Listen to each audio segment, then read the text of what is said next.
If you're studying the chemical elements and the periodic table with ages 10 to 16, here's a great resource you're going to want to know about: The Chemical Elements Coloring and Activity Book by Ellen Johnston McHenry. The book starts out with some definitions, like what is an atom and what is an element.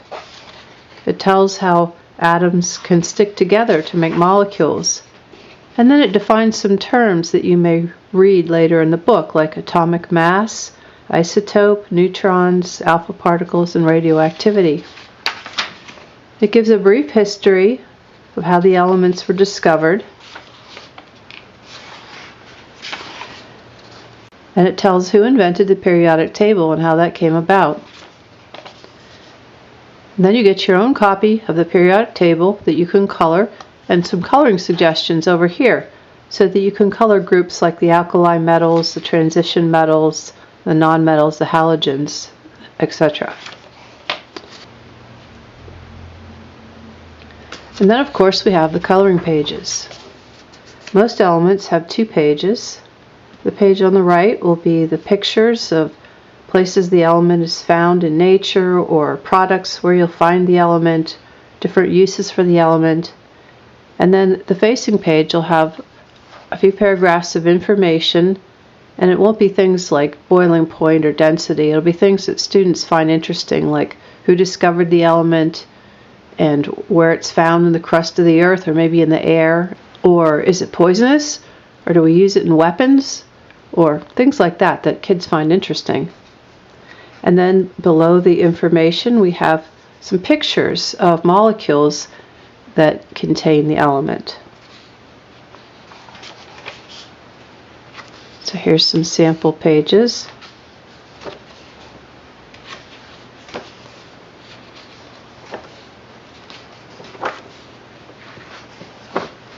And then when we get up to the higher elements, we have less information, just half a page, because there's less to say about these elements. Generally, they're artificial elements that are made in a lab, and often they exist for only a few seconds or a minute, so there's really not a lot you can do with them. But you can find out who they're named after and where they were created. And then there's some word puzzles.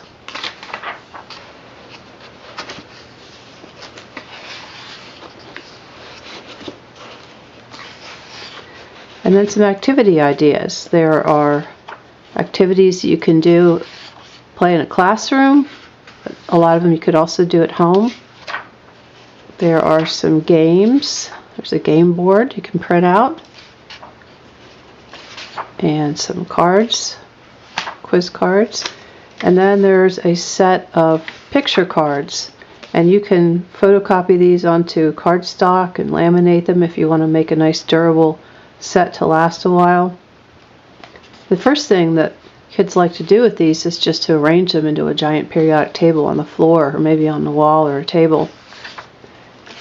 And then you can also play some additional games with the cards by using the question bank in the back. There's 10 questions for each element, some easy, medium, and hard, and there's suggestions for how to use these questions to play review games after you've studied all the elements. And this book can be ordered just about any place you buy books online. Bulk or retail orders can be made through ingramcontentgroup.com.